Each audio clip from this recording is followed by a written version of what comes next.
Salut l'équipe et bienvenue dans cette nouvelle vidéo d'analyse de projet. Donc cette semaine, c'est le projet VeChain avec son jeton le VET qui a été choisi à 51%. Un projet qui a vu le jour il y a 10 ans en 2015 et dont le jeton est sorti en 2018 et qui depuis a fait beaucoup de chemin et a beaucoup évolué. Moi, je l'ai découvert en 2021 lorsqu'il avait explosé lors du bull run du dernier cycle. Depuis, c'est vrai que je ne m'étais pas trop renseigné sur ce projet qui avait, comme beaucoup en marché baissier, vraiment fortement baissé. Et en faisant cette analyse-là, je me suis rendu compte que le projet avait beaucoup évolué. Comme beaucoup également, il s'est un peu rebrandé, il est un peu réorienté vers des narratifs qui sont un peu plus dans la hype. Et donc, en l'occurrence, VeChain, ils se sont tournés entre autres vers les RWA.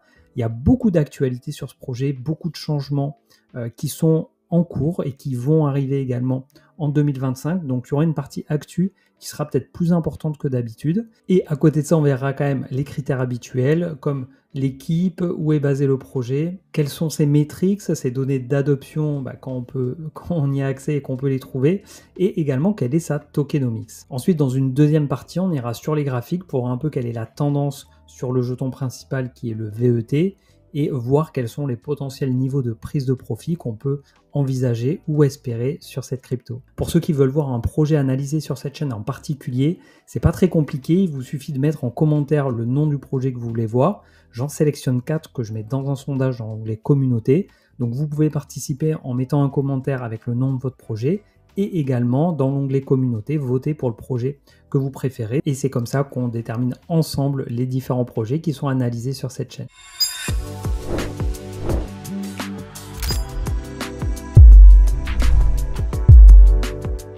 Bienvenue sur La Crypto by Joe. Pour ceux qui ne me connaissent pas, donc je m'appelle Jonathan, j'investis dans les cryptos depuis 2017 et je partage mon expérience et mon parcours d'investisseur crypto depuis donc un peu plus d'un an au travers de cette chaîne YouTube. Si tu me découvres, je t'invite à aller faire un petit tour sur la chaîne et si tu penses que ça peut être utile, eh bien je t'invite à t'abonner et à activer la cloche pour ne pas louper la sortie des prochaines vidéos. Si tu veux découvrir des projets crypto ou connaître mon avis également sur plusieurs projets crypto, je t'invite à aller faire un petit tour dans la description. J'ai mis sur un Google Drive accessible gratuitement plus de 50 analyses de projets. Donc voilà, si ça peut t'intéresser, je t'invite du coup à accéder à ce drive. Avant de commencer, le petit disclaimer obligatoire, cette vidéo ne constitue en aucun cas un conseil en investissement.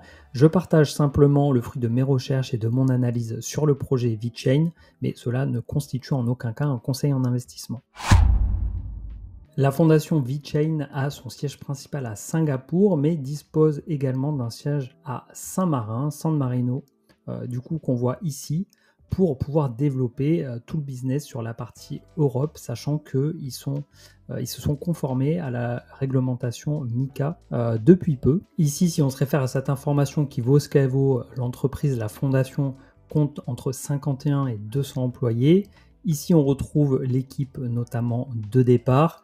Les deux cofondateurs qui sont Sunny Lu, le PDG, et Jay Zhang qui est le directeur financier, ils ont tous les deux très belles expériences. Sunny Lu, il a plus de 13 ans d'expérience en tant que cadre informatique. Il est ancien DSI de Louis Vuitton Chine et donc il travaille sur VeChain depuis le départ. Jay Zhang, donc le directeur financier, lui, il a fait plus de 14 ans chez Deloitte et PwC en tant que cadre supérieur. Et si on passe comme ça en revue l'ensemble des directeurs des postes, on va dire, les plus stratégiques, ce sont des gens qui ont des très grosses expériences de dizaines, de vingtaines, voire de trentaines d'années dans leur domaine d'expertise. Donc une équipe plutôt bien staffée. Tout à l'heure, on était sur le site officiel de VeChain. Ici, en coordonnées, ils mettent le site de vbetter.com. On va aller faire un petit tour parce que pour moi, c'est vraiment à l'image de ce qui est en train de se passer, le tournant qui est en train de prendre VeChain. vBetter, c'est une plateforme décentralisée pour encourager l'adoption de la blockchain dans des initiatives à impact positif comme la durabilité, la responsabilité sociale, etc. Elle utilise un modèle d'incitation par le vote où les utilisateurs peuvent voter pour des projets via des missions communautaires et être récompensés en jetons. Pour ça, le système repose sur deux jetons, le B3TR qui est le jeton utilitaire et le VOT3 qui est le jeton de gouvernance, donc qui est utilisé pour voter. Cette initiative, je voulais vous la montrer parce qu'elle rentre vraiment dans le rebranding de VeChain, où ils veulent montrer l'image d'une blockchain leader pour les actions à impact alignées avec les objectifs ESG, qui signifie environnement, social et gouvernance. Toujours sur VBetter, si on veut aller voir du coup les différentes applications proposées sur la marketplace, on peut voir du coup qu'il y a quand même pas mal d'applications qui sont déjà live, qui fonctionnent du coup via VeChain, donc la VBetter DAO. Donc pour les plus curieux, je vous invite à aller faire un petit tour sur les différentes applications. Si je prends par exemple une récente qui a pas mal fait parler, c'est Cleanify, où là l'objectif c'est de pousser les gens à aller faire des nettoyages, des opérations du coup pour rendre les espaces plus propres. Et voilà, pour vous donner un peu une idée de comment ça marche, une application à télécharger et ensuite voilà quelque chose d'assez gamifié pour inciter les gens du coup à avoir des actions à impact écologique. Là, en l'occurrence, on est avec le ramassage des déchets. Et en contrepartie, être récompensé en obtenant des jetons B3TR. Alors, vous savez, moi, ce que j'aime bien, c'est voir un peu quels sont les chiffres dans la mesure où ils sont accessibles et on peut les voir. Ce qui est quand même, faut le reconnaître, pas souvent le cas. Ils ont un site, VeChain Stats, sur lesquels ils recensent du coup les applications décentralisées qui sont dessus. Donc là, en l'occurrence, il y en a 19. Donc, on retrouve ici Cleanify qui se classe en 3e application avec le plus d'utilisateurs. J'ai filtré ici. Et donc, par exemple, on peut lire qu'il y a 962 utilisateurs, sachant que cette donnée-là, elle est sur les 24 dernières heures. C'est pas 962 utilisateurs au total, sinon ce serait, je dirais, très très faible. Donc VBetter DAO, qui est l'application principale de cette plateforme, donc 12 000 utilisateurs. Et si on regarde sur 7 jours, malheureusement, on n'a pas de données un peu plus larges que ça. Mais Cleanify, pour revenir sur cet exemple-là, c'est 3334 utilisateurs, donc c'est pas non plus énorme.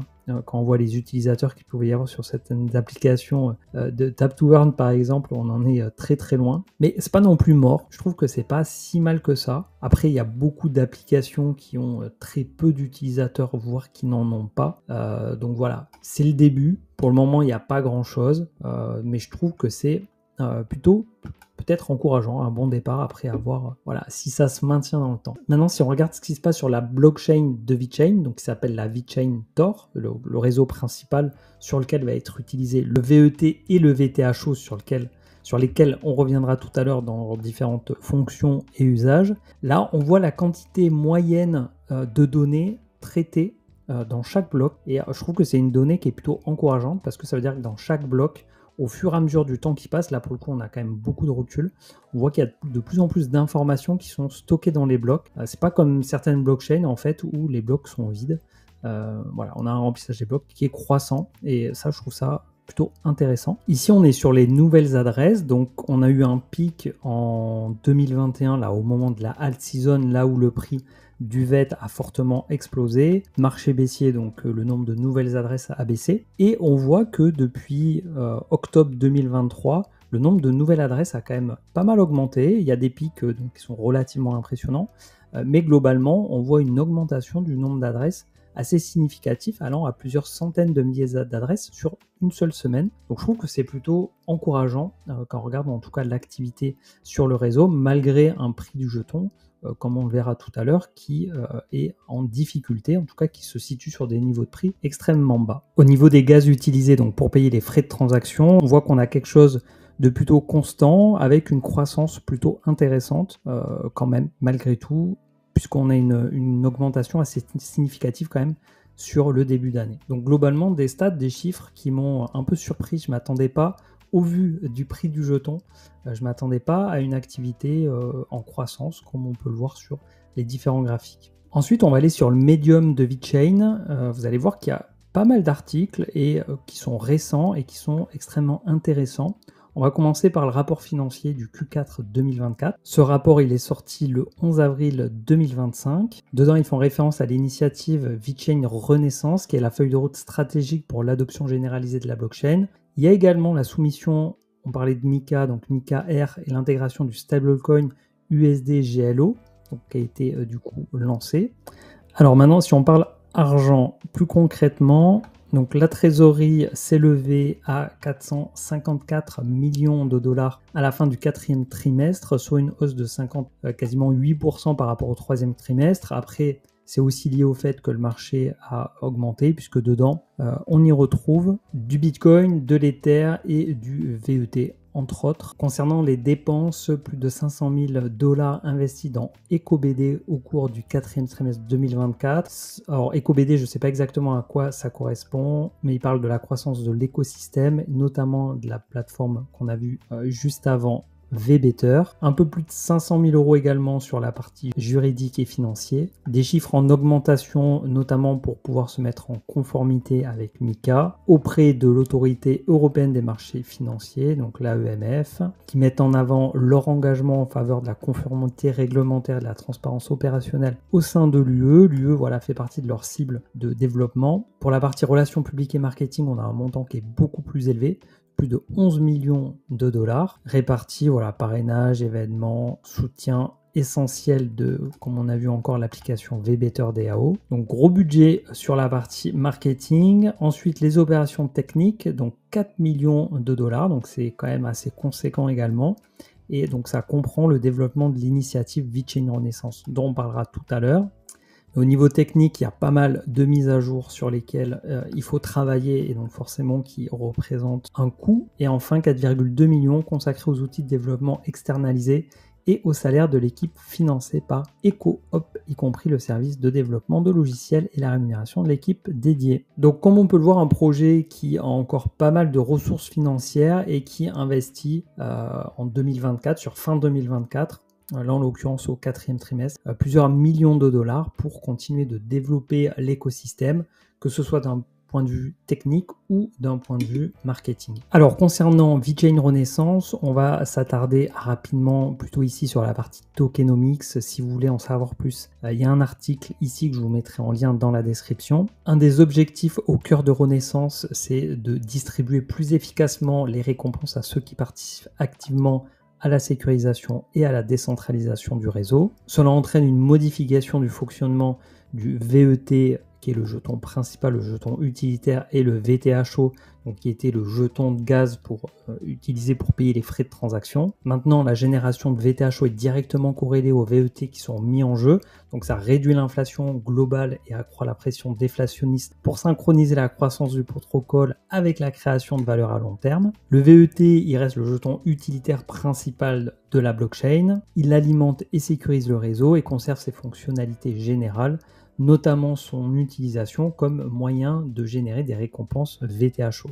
Il considère que le VTHO est le principal bénéficiaire des changements apportés par VeChain Renaissance, une récompense de jalonnement qui est exclusive, une inflation réduite et une distribution plus intelligente. Voilà, je ne vais pas rentrer dans le détail maintenant, la vidéo est déjà bien assez longue, je vous laisserai donc aller voir tous ces éléments-là si ça vous dit d'aller creuser. Et ce qu'il faut noter, c'est qu'il y a l'arrivée d'un nouveau jeton, le B3TR, donc qui est le jeton de récompense au sein de l'écosystème VBetter, la plateforme d'application durable, qui considèrent comme leur nouveau vecteur d'adoption. C'est pour ça que je voulais montrer, parce que vraiment c'est un élément très très important pour VeChain. Et donc on se retrouve maintenant avec 3 jetons, le VET, le VTHO, le B3TR, donc à voir en fonction de l'utilité de chacun, quel est son potentiel de hausse. C'est vrai qu'aujourd'hui, quand je vois l'utilité de ces différents jetons, en l'occurrence, si on prend le VET qui est le jeton principal de VeChain, en termes d'usage, ça reste quand même extrêmement limité. Et du coup, à moins d'une spéculation importante sur le jeton, je vois pas ce qui amènerait le jeton à se valoriser, même si l'écosystème de VeChain explose. Là-dessus, du coup, je reste quand même un peu dubitatif. Depuis un certain temps, VeChain a un partenariat avec l'UFC qui aujourd'hui va encore plus loin, puisque Dana White, le PDG de l'UFC, devient conseiller officiel pour favoriser l'adoption de la blockchain dans le monde réel. D'ailleurs, sur un des événements organisés par l'UFC, il y avait l'application Cleanify qui était mise en avant du coup via la publicité. Dana White, qui est un visionnaire à l'origine de l'ascension fulgurante de l'UFC au rang de puissance sportive mondiale, qui touche aujourd'hui quasiment 1 milliard de foyers, va apporter à VeChain son expertise inégalée en matière de développement de marque, d'engagement des fans et d'innovation disruptive. White jouera un rôle essentiel dans le développement de VeChain, l'initiative phare de développement durable VBetter DAO, une plateforme décentralisée comme on l'a vu tout à l'heure, avec le jeton B3TR. Et comme je le disais, voilà, c'est là où je me dis l'utilité du VET. Est-ce que vraiment, si cet écosystème prend, si ces applications sont réellement utilisées de manière progressive et constante, est-ce que vraiment ça va profiter au VET? Je sais pas. Pour en finir avec la tokenomics, c'est la partie fondamentale, même si aujourd'hui ça a plus trop d'importance, puisque la levée de fonds elle date de 2017 et depuis tous les jetons sont en circulation. Le projet à l'époque avait levé 20 millions de dollars. Le jeton c'était pas le VET, c'était le VEN. Un ETH valait 350 000 VEN. Depuis, il y a eu un switch de 1 VEN pour 100 jetons VET, ce qui a fait une offre totale de 86 milliards. On voit aujourd'hui que tous les jetons sont en circulation. Et je vous propose maintenant de passer à la deuxième partie. Alors, comme on l'a vu dans la partie précédente, VeChain est un projet qui évolue, un projet qui construit, qui continue de se développer. Maintenant, est-ce que le VET a un potentiel de hausse? Est-ce que la place qu'il a dans l'écosystème qui est en train de se mettre en place est pertinent? Ça, je laisse chacun en juger. En tout cas, 100% des jetons aujourd'hui sont en circulation sur les quasiment 86 milliards. On a un jeton qui a été divisé un peu plus que par 10 entre son plus haut ici en avril 2021 où il était à 25 centimes et aujourd'hui où il est à 2,2 centimes. Au niveau de la capitalisation boursière, on a un ratio un petit peu différent entre 8 et 9 tout simplement parce qu'il y a un petit peu de dilution, mais finalement pas tant que ça vu l'ancienneté de ce projet. On se retrouve ici sur TradingView, on est en bougie hebdomadaire. Donc on voit, on est sur ce niveau-là, donc on n'a pas encore cassé les plus bas. On est au niveau de ce point haut ici avant la folle ascension d'avril 2021. On a une structure vraiment pas très jolie de retournement haussier parce que ici on fait un plus haut que le précédent, mais là ici on vient toucher en fait le même niveau, donc on n'est pas vraiment plus haut, donc c'est pas terrible. Ici en revanche on peut voir qu'on a des plus hauts qui sont de plus en plus hauts, donc ça c'est pas mal. Maintenant venir ici en dessous ce serait vraiment un très mauvais signe. En revanche aller arriver à casser ici cette zone là, hop là, correspond ici là à ce point haut et ce point haut, ce serait vraiment très encourageant pour le VET. Donc on se situe sur une zone support qui est très importante. Au niveau des retracements de Fibonacci, entre le point bas ici et le point haut, hop, environ ici, on est sur la zone des 0,886. On considère que ça commence à devenir intéressant en dessous des 0,618. En dessous des 0,86, on est sur des zones de rechargement long terme très intéressantes. Après, en dessous, forcément, il faut faire attention parce que le jeton, il peut aussi aller à la cave. Aujourd'hui, la tendance sur les alts, elle est vraiment pas bonne. On a une Bitcoin dominance qui est sur ses plus hauts depuis plusieurs années. Rien aujourd'hui n'indique un retour en force des altcoins, donc aujourd'hui se positionner sur VET, ça me semble extrêmement risqué. Toutefois, si on a des convictions dans une prochaine alt season ou en les capacités du jeton VET à pouvoir s'apprécier dans le temps, on peut à ce moment-là envisager des différents niveaux de prise de profit. Donc pour ça, on va s'appuyer sur les extensions de Fibonacci en prenant le point bas, le point haut et le point bas ici. On va donc retrouver ici le premier niveau, niveau des 1, donc qui avait été ici également le niveau de rejet en avril 2022. On a le niveau ici des 1,618 qui correspond, je dirais, à trop rien de particulier par rapport au cycle précédent. Ici les 2,618 qui correspondent à peu près, ce sont des zones à cette mèche donc de novembre 2021 lorsqu'il y avait eu du coup le pic des altcoins sur le cycle précédent, et les 3,618 donc qui correspondent à la TH qui avait eu lieu en avril 2021. Donc vous pourrez comme ça identifier différents niveaux de prise de profit. Un palier 1 autour des 8 centimes, donc qui serait à peu près sur un x4, ce qui permettrait en vendant 20% presque de rembourser l'investissement initial. Un palier 4 autour des 26 centimes, donc ce qui serait le retour à l'ATH, on serait quasiment du coup sur un x10 par rapport au prix actuel. Donc aujourd'hui ça peut paraître effectivement peut-être impossible par rapport à la tendance qu'on a sur les alts, et effectivement j'ai aucune garantie, aucune certitude sur le fait que VET puisse retrouver son ATH. En tout cas par rapport aux extensions de Fibonacci, ce sont les différents niveaux qui nous sont proposés et c'est probablement ceux que j'utiliserai si je me positionnerai dessus. Maintenant ce n'est pas le cas, et à chacun voilà, de prendre une décision en fonction de son profil d'investisseur, de sa stratégie, de sa situation. Voilà, ça c'est vraiment une décision qui appartient à chacun. En tout cas, j'espère que cette vidéo vous aura plu, que vous y voyez plus clair sur le chemin que prend VeChain, sur les différentes évolutions qui ont lieu sur ce projet. Si c'est le cas, je vous invite à mettre un petit like. Je vous invite également à me dire en commentaire ce que vous avez pensé de la vidéo. Si vous voulez voir analyser un projet sur cette chaîne, n'oubliez pas de le faire savoir dans les commentaires et ensuite d'aller voter dans l'onglet communauté. Pour ceux qui ne sont pas encore abonnés, c'est le moment de le faire, sans oublier d'activer la cloche pour ne pas louper la sortie des prochaines vidéos. Je vous dis donc à très vite et d'ici là, portez-vous bien. Ciao.